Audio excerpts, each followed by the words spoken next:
And then finally, fundamentally, I guess because it's there, because we don't know, right? We have no idea what's we have some idea. We have a 10-kilometer kind of idea of what's on the bottom of the ocean. And this is our Earth. The things we will find, we don't know. And what we will learn from the stuff that we don't know about yet is probably the most exciting things we're going to learn. And just as an example of that, if you think back to Marie Tharp and Bruce Heason in the 50s, penciling down a couple of acoustic transects across the Mid-Atlantic Ridge, that directly led to the development of plate tectonics, which has revolutionized our understanding of the Earth. We just have an obligation to understand the Earth we live on. Welcome to another episode of the Mapscaping Podcast. My name is Daniel, and this is a podcast for the geospatial community. The voice you heard right at the start of this episode, that was Commander Samuel Greenaway, and today we're going to be talking about mapping the deep oceans. We're going to talk about the kind of equipment we're using, the resolution we can expect, the challenges we face when we do this kind of work, and I guess above all, why we might want to do it, what we're going to get out of it. Just before we get started with this podcast episode, a big thank you to our sponsor, Pictera. Pictera has actually been on the podcast before. That episode was called Machine Learning and Object Detection for the Rest of Us. So if that's something you're interested in, go back and check it out. If you haven't heard from them before, Pictera is a geospatial platform that lets you autonomously extract objects from all kinds of different imagery sources. And one of the really interesting things about Pictera's platform is that you can do it yourself. So you build and deploy these deep learning models and then run it on your own imagery. And what this looks like in practice is that you have some imagery, you draw polygons around the features that you're interested in extracting, and then the platform goes off and does the heavy lifting. It looks for other features that match the ones that you identified. So if that's something you might be interested in doing, if you think that this could add value to your business or the work that you're doing, check out Pictera at PICTERRA.ch. I'll put a link in the show notes to make it a bit easier for you. Check them out. Great company doing some really interesting work. Okay, let's get on with the interview. Hi Sam, welcome to the podcast. Today we're going to be talking about mapping the seabed, and we're going to relate it back to a rather ambitious project called the Seabed 2030 project. But I think before we get involved in that, before we dive into the weeds, if you will, of all that interesting stuff, perhaps you could just take a couple of minutes to introduce yourself to the audience, perhaps explain how you got involved in seabed mapping. Yeah, sure thing. And thanks for the invitation to join your program. Yeah, just a brief introduction. So I'm currently the commanding officer of the NOAA ship Rainier. That's a hydrographic mapping ship currently based on the west coast of the United States. I've been involved with ocean mapping for about 16 years as a commissioned officer in the NOAA Corps. So we operate the ships and the aircraft of NOAA doing hydrographic mapping, fisheries research. So I got involved from actually by accident, just looking at the weather one day, and they were advertising for the NOAA Corps, and frankly, I'd never heard of it. Clicked on the link and wound up applying a couple of months later, and then I was off driving ships. So I've been doing that for 16 years. I love it. So we've had a lot of accidental geographers on the podcast. You are for sure the first accidental ocean mapper. Terrific. I mentioned right at the introduction there a project called the Seabed 2030 project. Would you mind talking us through what that is? Yeah, I'd be happy to. So the Seabed 2030 project is an international project with a pretty simple goal to map the oceans of the Earth in 10 years by 2030. They've limited it. The scope of that is from 200 meters and deeper, so the deep ocean. And it's an ambitious goal, though probably a surprising one to many of your listeners who may have thought, as I kind of did when I started out with this, like, haven't we done that already? Isn't it mapped? And it turns out it's not. But we do have maps of it, right? Because we can go to things like Google Earth. I can go to NOAA's website and I can see that somebody has made some effort to at least estimate what the seabed looks like, because I can see it on a map. But perhaps you could explain a little bit about where that data come from before we start talking about how we can realize this really ambitious goal of mapping the seabed by 2030. Yeah, so we have been mapping the ocean for a long time. Certainly here in the United States, the predecessor agencies to NOAA, the Survey of the Coast, started in 1807. So that's back in Thomas Jefferson's time. And we've been hard at it ever since. So there's been a tremendous amount of mapping effort, not only here in the United States, but around the world. It's a really big problem.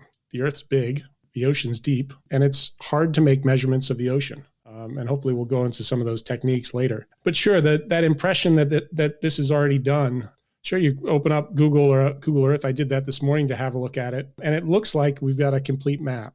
Where most of that data isn't from measurement of the depths of the seafloor. Actually, it's from inversion from gravity. They measure the gravity rather ingeniously using satellite altimetry and looking at the slope of the surface of the seawater. If you could imagine a flat chunk of ocean with a perfectly flat sea bottom, and then you went and stuck a seamountain on the bottom, that gravity would pull the water a little closer to it, and it'd be a little hill of water sitting over that seamountain. And you can see that with laser altimetry, with satellite altimetry. So it's inversions from satellite altimetry that forms the bulk of that data that you might see in the oceans in Google Earth. Certainly combined with those global maps are research cruises, hydrographic mapping cruises. And I'd invite your listeners to just find their favorite place in Google Earth and zoom in. And you'll often see that high level or the higher resolution data popping through. It looks like a little snail trail across the ocean in some places, or maybe some little pinpricks that are point soundings. But yeah, the bulk of that data comes from satellite altimetry, from gravity inversion. Perhaps you could just take a few minutes to explain why it's important to map the bathymetry of the world's oceans. Yeah, sure. So I'll start off with the mapping work that I do, for the most part, supports. Largely that's for commerce and safe navigation. Our primary goal in going out and surveying U.S. waters, from the Office of Coast Survey's perspective, is to update the navigational charts to support safe navigation and to support commerce. A vast percentage of all international trade travels by sea, and that's been the case for a long time. It's going to be the case for a long time in the future. So safe navigation and commerce is a big part of that. So that's true in the coastal state. It's also true in the deep ocean. There are areas that are just not very well surveyed. Secondly would be resource management, whether it's fisheries or habitat, oil or gas, submerged minerals or lands, or even siting of offshore wind farms. A base map of what's down there is really critical if you're going to manage it or exploit it or manage the exploitation of those resources. Third is probably hazards. The sea is a wonderful thing to have on the earth, but it's also comes with its own hazards. A good example of that is tsunamis. So understanding the process that's driving the tsunamis, understanding the slumps or the uplifts behind the generation of tsunamis, but also the propagation. A tsunami is a wave that extends all the way to the seabed. So it's channeled, it's steered by the bathymetry. So if we had a better understanding of the terrain of the seabed, we could do a much better job at modeling the propagation of tsunamis and issuing warnings to the right places. So that's a big one, hazards. Getting to models, ocean circulation models, a key part of that is one of the key boundary conditions is the seabed. So understanding ocean circulation, understanding global tides, understanding the dynamics of the ocean, understanding the bathymetry is a big part of that. The frictional drag, the roughness, all that's important.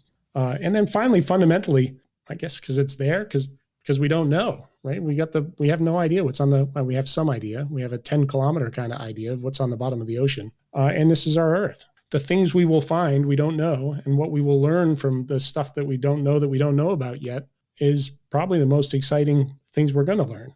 And just as an example of that, if you think back to Marie Tharp and Bruce Heason in the 50s, penciling down a couple of acoustic transects across the Mid-Atlantic Ridge, that directly led to the development of plate tectonics, which has revolutionized our understanding of the Earth. We just have an obligation to understand the Earth we live on. I completely agree. I'm sure there's a whole bunch of other things we can do with this data as well. You mentioned that resolution. I think you just said something like 10 kilometer squares. Could you give me a rough idea of what kind of resolution we should be expecting to come out of a bathymetric survey of the deep ocean? It depends what equipment you use. So that 10 kilometers is about as good as you can get with a gravity-derived measurement. So it depends on the equipment. Typical deployed deep water mapping equipment now is on order of 1 to 2 degrees resolution. So you're talking the deep ocean, you're talking tens to, in some cases, hundreds of meters, but on order of tens of meters. That gets a lot better in the shallow areas. We might typically, one of our products for hydrographic charting we'd be looking at resolutions at half meter, and we can even do better if we needed to for high resolution products. You can do better, and that fundamental resolution gets worse or gets coarser the further you are from the seabed. So to get better, you can put instrumentation closer to the seabed, either through an autonomous underwater vehicle or deep towing an instrument down close to the seabed. That comes with its own challenges, and it's slow going. But certainly if you're going to look for small things in deep water, you have to get that sensor down closer to the seabed. So we're just talking about getting instrumentation closer to the seabed, getting sensors in the sea to get these high resolution maps of the seafloor. I wonder if you could just take the time to clarify for us why we can't use satellite platforms for this job to directly measure the bathymetry of the oceans. Because the ocean's in the way, it turns out. So they are using satellites to look at the slopes of the surface of the ocean, derive a gravity field, and then invert to get the bathymetry. A lot of assumptions go into that. But in terms of directly sensing depths from a satellite or an aerial platform, you just can't see through water. Water is opaque largely to electromagnetic energy. So radio doesn't penetrate very well. Light doesn't penetrate very well for lasers. Certainly some of these techniques can be applied in shallow water, and that's a big part of solving the mapping problem. In shallow waters, we do use aerial LiDAR, so laser-based ranging measurements. And there has been a lot of work in using imagery. If you've looked out the window of an airplane as you're flying in somewhere, you might have noticed that, hey, I can see through the water here, and it sure looks deeper over there or shallower over here. So there's more robust ways of doing that, deriving depths from either satellite imagery or aerial imagery. But for the most part, you just can't see through the ocean. I appreciate you for humoring me there with that rather clumsy question, but it's an important one, right? Because I think this is an obvious question too. Like, well, we use satellites for all these other mapping operations. Why can't we use it for the ocean floor? Because the ocean's in the way. Thank you for clarifying that. So what's the answer then? How do we make a really detailed map of the ocean floor? So the primary tool of mapping the ocean floor and mapping the ocean in general is acoustics, using sound. Sound propagates very well through the ocean. Not surprisingly, it's what a lot of the animals in the ocean use for navigation, communication, and living their lives. So yeah, acoustics. So sonars is what we use. Can you hear these systems when they're working, or is it beyond the human capability of sensing it? That's a good question. So the frequencies that we use for ocean mapping systems on the low end, so a low frequency system in the ocean mapping community, at least in the acoustic multi-beam mapping community, would be something like 12 kilohertz, which you can hear. So the upper range of human hearing is somewhere around 20 kilohertz. So yeah, it's a chirpy kind of sound. I recall I was out doing a mapping cruise on the U.S. Coast Guard Cutter Healy, an icebreaker up in the Arctic Ocean. And I hadn't been on a ship with a 12 kilohertz system before. And I could hear this thing clicking away, and it sounded like a cricket because it's got a bit of a frequency modulation in the pulse. And it was driving me nuts. And I got up in the middle of the night and actually went down. I said, I'm going to find this cricket, and went down a ladder way. So down a stair tower in the ship, down to the bottom of the ship, looking for this damn cricket. I don't know. I must not have been thinking quite right. I mean, here we are in the Arctic Ocean. I'm looking for a cricket. And I finally got to the bottom of the ladder well and realized this is the sonar I'm hearing. So sure, you can hear them if they're within human hearing. Most of the systems we use for anything other than the very deep ocean are higher than human hearing, up at 100 kilohertz, all the way up to 400, 500 kilohertz for some of the very shallow water systems. I used to work for a company, and we were involved in building offshore wind farms. And when you're building offshore wind farms, the technology over the years, I'm sure it's changed a little bit now, but back when I was helping this company do it, the idea was you take essentially a big pipe and a massive hammer and just drive the pipe into the ocean floor. This caused some stress for the sea life in the area. So you had to go in and scare the sea life away because they couldn't be within a certain distance of when this was happening. Is there any effect on sea life when you're doing these surveys? Yeah, so that is an area of concern, an area of a lot of research. And anthropogenic sound in the ocean is absolutely way, way louder than it used to be, which is a big concern of itself. So it's something we are concerned with. It's something that I think the consensus, and again, I'm not an expert on the hearing of marine animals. I believe the scientific consensus is the high frequency stuff, the stuff over 200 kilohertz, say, the stuff we use in shallow water. There's just nothing that listens up at that frequency. Whereas down in the 12 kilohertz certainly and 30 kilohertz. There are animals that communicate at those frequencies. There's animals that can certainly hear it. Well, a lot of work's been done and is ongoing about looking at the effects of the instruments we use. It's a very direct beam or a very direct targeted piece of sound, and looking at animal response. It's obviously very difficult to say categorically, this humpback whale over here is or is not bothered by what I'm doing over here. But yeah, it's a concern. I can tell you with some of the higher frequency systems, we often get, and you can even see say 100 kilohertz system that we have on our ship. Sometimes you can see some interference from dolphins operating at similar frequencies. They're echolocating away. They follow the ship around. They don't seem bothered, but again, that's just an observational. That's not hard science. So yeah, it's a concern. From my perspective, the anthropogenic noise in the ocean is a big concern. Pile driving is incredibly loud and broadband because it's an impulsive sound. Other big sources of ocean noise, the biggest one, anthropogenic noise, is just ship traffic, cavitation of propellers.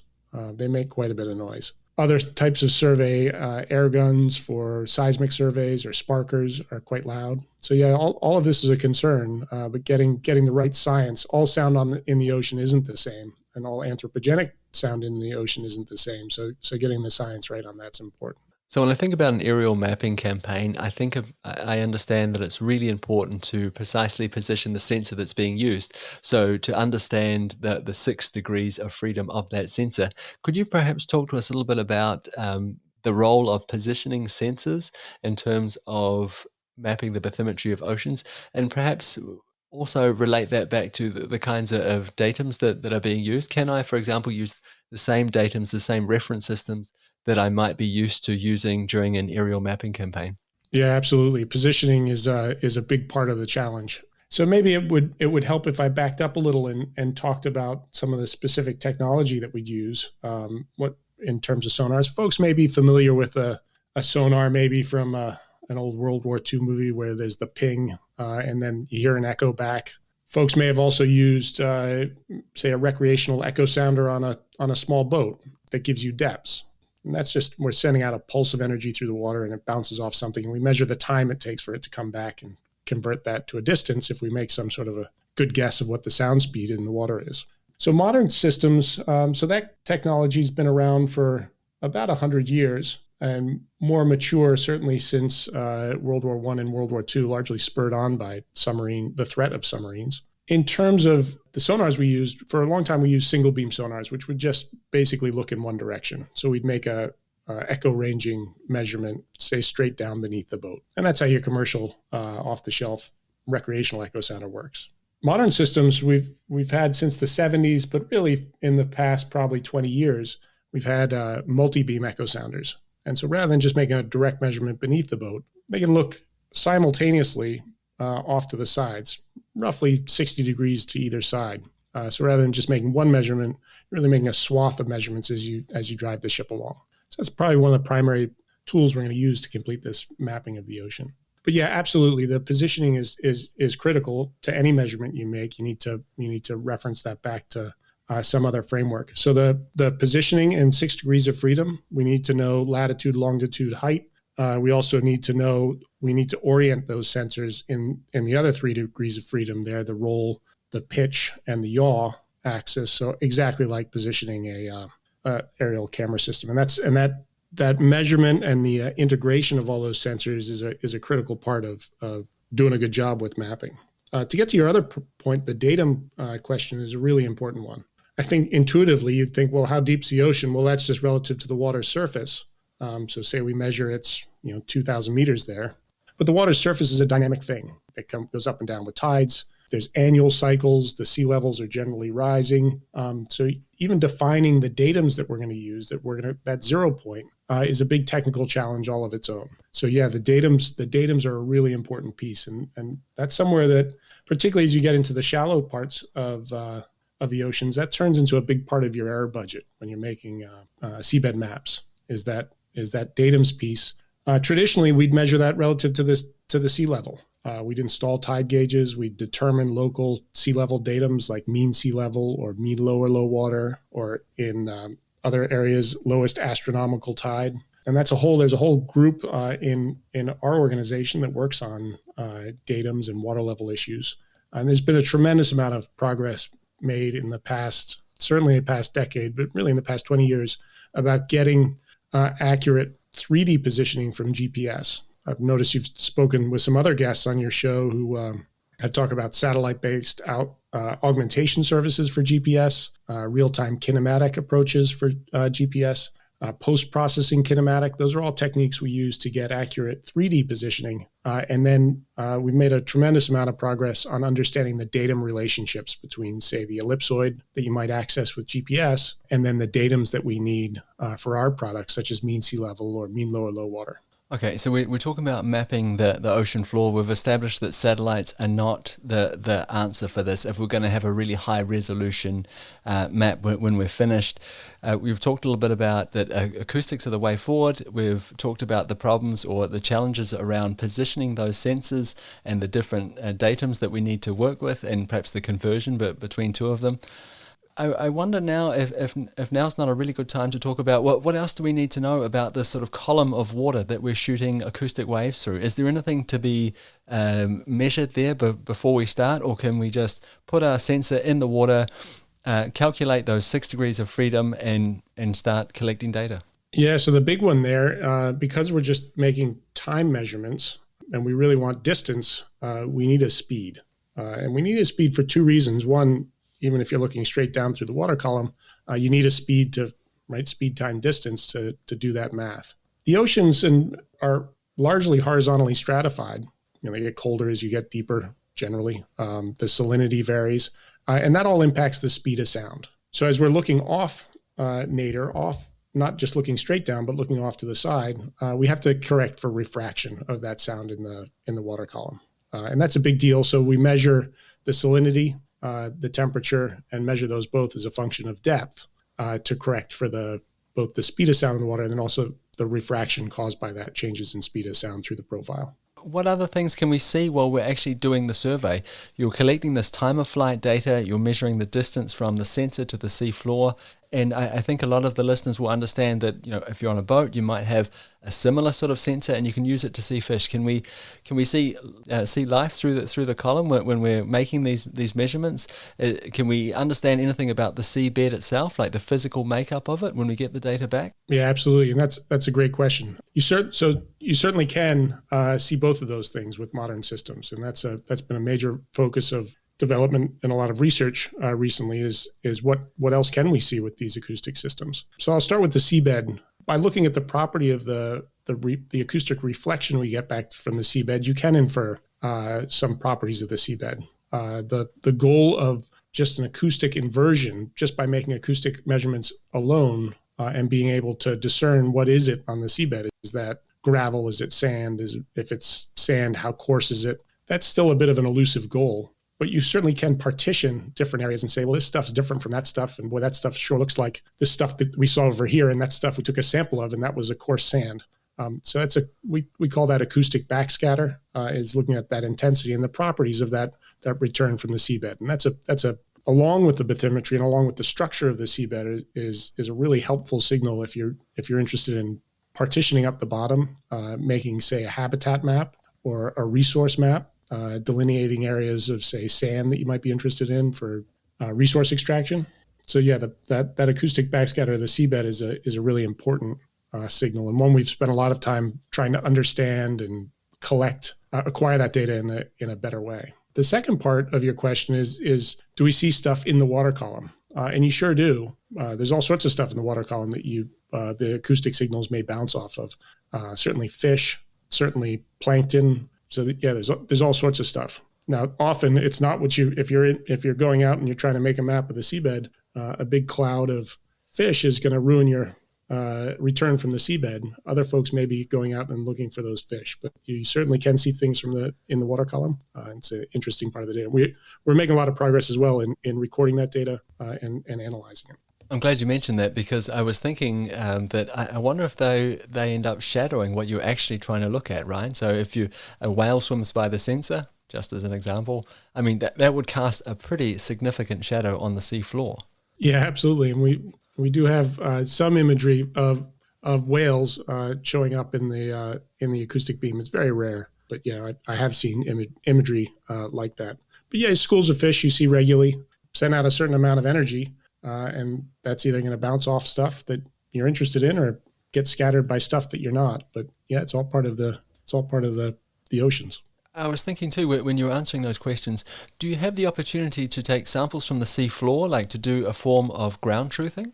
We do, and at least with classic hydrographic survey, that's a big part of what we do. We go and take grab samples of the seabed traditionally, and then either return that sample or analyze it out in the field. We're moving more towards, in addition to samples where needed, getting imagery of the seabed. That's been very helpful to help ground truth and constrain what we think might be down there. So that's using drop cameras, been some work with using underwater autonomous vehicles with cameras. So yeah, absolutely. Sampling the seabed's an important part of understanding what it is. When you're doing this kind of work, can you use other models as inputs into the system? You were talking before about measuring the water column and these different factors in the water column, or parameters, sorry, that are going to affect the time of flight of these acoustic waves through the water column. Can I use something similar to like a global weather model to look at a water column and say, okay, well, I think the water column is going to look like this, or do we need to take samples of it to ground truth it? Yeah, that's a good question, and that's a active area of research now. We certainly do have global models of the parameters that we care about, the salinity, the temperature. Those models have been fed by many years of people taking these casts or profiles of the water, CTD, conductivity, temperature, depths, CTD casts, not only for mapping work, but that's a fundamental measurement you're going to make if you're going to go out and go do an oceanographic cruise. So we've made a bunch of these measurements over the decades. Those have been used to feed development of both global and regional models. And those global and regional models are sometimes adequate to, and this is a pretty exciting field, I think, to then use operationally to say, okay, well, we know enough about this region. We don't need to take another profile here. This model is good enough. So it's a bit of a virtuous cycle of making measurements, contributing those measurements back to a database, using that to inform models. But the modeling effort is a big deal. It's a big effort, both globally and regionally. So yes, we certainly look at that when we're planning a survey operation. We'll look at expected variability in the water column. We'll look at how challenging it will be to capture the correct or a correct enough profile. And some places just are very difficult to survey because of the variability in the sound speed, because the gradients are so steep, because they're so variable. We seem to learn anew that surveying, for example, in the mouth of the Chesapeake Bay in the height of the summer is just very, very difficult because it's so stratified. It's sort of like looking across a hot tarmac on a very hot sunny day with just those waves of refraction coming off that surface. So we talked right at the start. We talked about that satellites weren't the right tool for the job. Acoustics are, and I think a lot of us are used to the idea of boats doing this kind of work. What about robots? Can robots, unmanned vehicles, can they sail around in the ocean and collect this kind of data on a continuous basis? Yeah, they can, but I'll just go back. So the satellite is an absolutely key part of the ocean mapping effort. I mean, the efforts and the idea to do a bathymetric inversion from gravity determined by satellite altimetry, first done by, I think, Smith and Sandwell on a global level, is terrific. So that is very useful. It's a great data set, but it's just at a fundamentally low resolution. It's at a resolution of 10 kilometers. So if we want to do better than that, we certainly have to put sensors in the water. But then to get to your second point, so yeah, autonomous systems are a big part of how we're probably going to get this done. We can, and we do have autonomous systems in use now. It's a very active area of research and development. Probably more mature, surprisingly, is the underwater vehicles. AUVs, or autonomous underwater vehicles, have been in commercial and academic use for a couple of decades now. Part of that, I think, naively, you think the underwater environment would be more difficult. And it certainly has its challenges. Dealing with pressure is a challenge. Positioning is a real challenge underwater. There's some engineering challenges that come along with that. But the environment, once you get under the water, is a lot more benign. You don't have to contend with waves. You don't have to contend with, often the currents are a lot less in the deep ocean than they might be in the coastal shallow water areas. So the underwater technology is a little more mature in terms of autonomous systems, but certainly surface autonomous systems are both being fielded now, and it's a very active area of research. So yes. That's really interesting that the underwater systems are more mature than the surface platforms that are available today. If you were to ask me which one I thought would be the most mature, the most reliable, I would have said the surface systems for sure. Just thinking that alone with the problem of positioning and navigation underwater. Yeah, that's true. And the other factor, I think it's been relatively accessible to drive boats around on the surface. I mean, it's pretty easy to go buy a boat and train someone to drive a boat. It's not very easy to train someone to drive a boat well. But other option to putting a sensor underwater is building a submarine, and those are very expensive and complicated too. So it's a matter of what tools are at your disposal that I think has probably driven the advances in the underwater field. But certainly surface vehicles are coming. There's been really a tremendous diversity of approaches to fielding autonomous systems in the surface. That's been great to see, whether that's a wave glider, a wave-powered vehicle. There's been some great advances in sail, wind-powered vehicles, specifically a company called Sail Drone out of Alameda, California, that we've worked closely with on some applications. They've made some really nice advances in a robust operation, in thinking about power management in all sorts of fields. So the problem's a lot more complicated than, can a robot drive a boat? I mean, we have autopilots all over the place. So sure, robots can drive boats. Can they drive boats safely? Can they maintain the engines? Can they being the robots, tailor the sensor systems to the environmental conditions? So the driving is a piece of it, but the whole mapping challenge is bigger than just driving a boat around. It's interesting that there's that really strong relationship between the problems that we see with autonomous vehicles on land and the ones that we're going to encounter when we take them out into the ocean. Another really popular platform at the moment when we think about collecting incredible amounts of data quickly is crowdsourced data. Is there any opportunity to crowdsource some of this bathymetry data? I mean, you said it before, there's lots of boats driving around out there. Can we use them as platforms to collect data? Yeah, absolutely. And that's there's been a lot of work done on crowdsourcing bathymetry too. There's some companies, I don't know if you're familiar with Olex, which is I believe it's Norwegian, I could be wrong, company that's done just that. And I think they've had a lot of success with the commercial fishing fleets that operate in perhaps not very well charted areas and have a service that they synthesize data that folks collect when they're out on the ocean and then combine that with everybody else and provide that back to their clients. On a governmental effort, we've certainly looked for crowdsourcing applications, certainly flagging. We've long had a history of looking to our users to flag discrepancies. Familiar with the nautical chart, you might see things like a wreck reported or a shoal position approximate, or somebody's called it in and said, hey, I think I hit something here and I think it's about this deep. So that's long been part of our mapping strategy, but we certainly looked a lot harder at what we can do with crowdsourcing bathymetry. So that's another active area. Some of the problems are the crowd often, particularly in the deep ocean, goes in the same place. The shipping lanes between major ports are fairly well established. So the crowd travels perhaps narrow paths in some areas. So when I think about mapping efforts on other platforms, right, they're always coming out with new technologies. And I'm assuming the same thing is true when we talk about mapping the ocean floor and the acoustic systems that we're using today. Is there anything on the horizon that you think is really exciting or is going to revolutionize the way this is done in terms of mapping technology?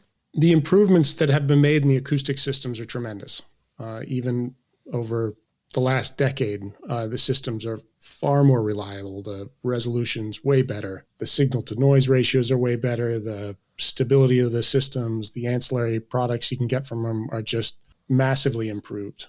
There's also been tremendous improvements in LiDAR, in aerial LiDAR, and that's made a big dent in the shallow water, which is somewhat paradoxically often the hardest areas to survey are those shallow areas.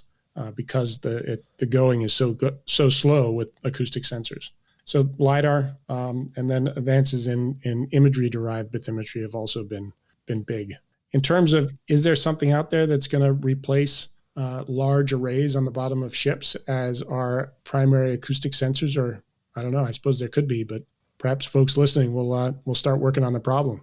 It's a big problem. Well, when you're talking about slow going in the shallow waters, is that simply because of the footprint on the floor, and you have on the seabed floor, and you have to take so many more runs to cover a larger area?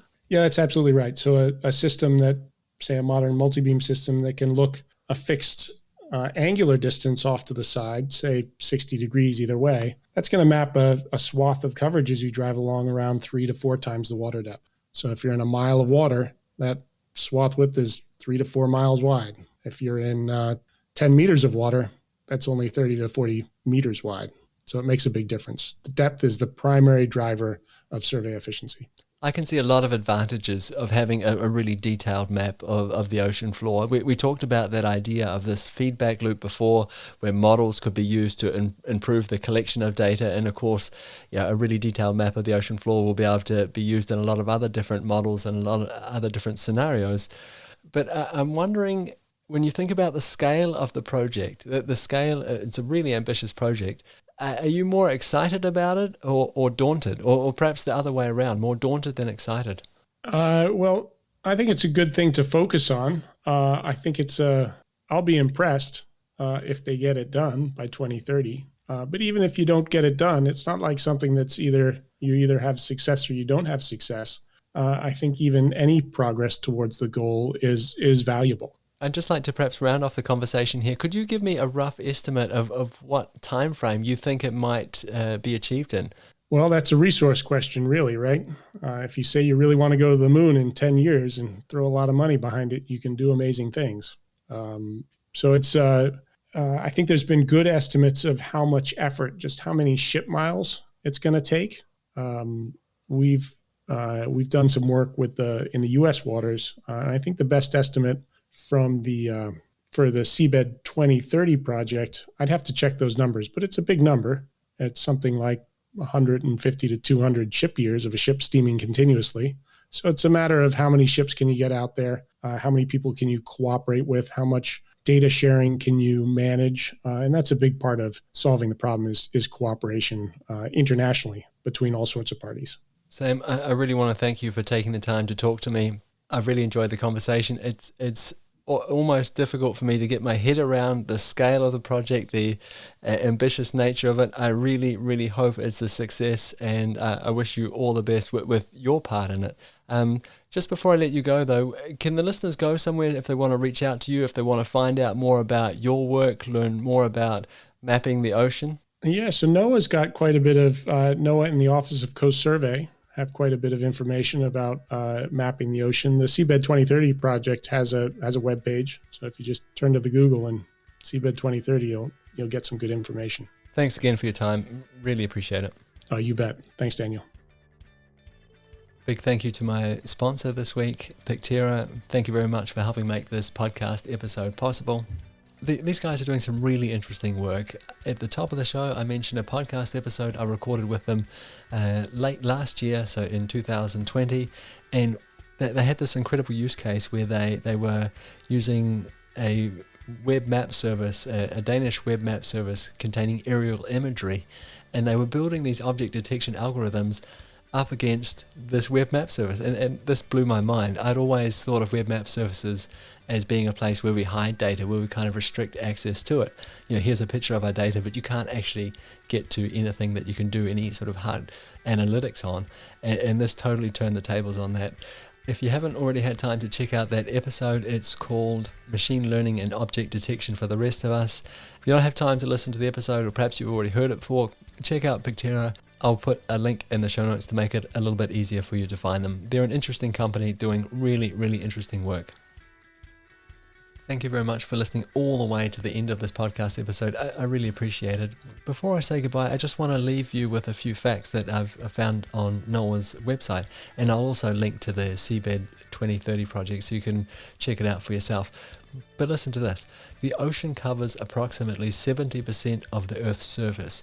It's the largest livable space on our planet, and there's more life there than anywhere else on Earth. So as of last year, less than 20% of the global seafloor had been mapped with modern high-resolution technology. I mean, maybe this is the last frontier. I really hope that the Seabed 2030 project is a massive success. I can see some huge benefits from knowing more about this incredibly large space on our planet, and it seems amazing to me that we know more about the surface of the moon in terms of topography, and probably more about the surface of Mars than we know about this huge livable space on our own planet. Okay, that's it for me. Thank you again for listening in, for tuning in again this week. It's much appreciated. If you have any questions, comments, want to reach out to me, feel free to do so. I'm most active on Twitter and on LinkedIn. You can also visit our website, mapscaping.com, and there'll be email addresses and stuff there if you want to contact me that way. I would really love to hear from you. If you want to do something that would really help support the podcast, share it with a friend. That would be greatly appreciated. Okay, that's it from me. We'll talk again next week. Bye.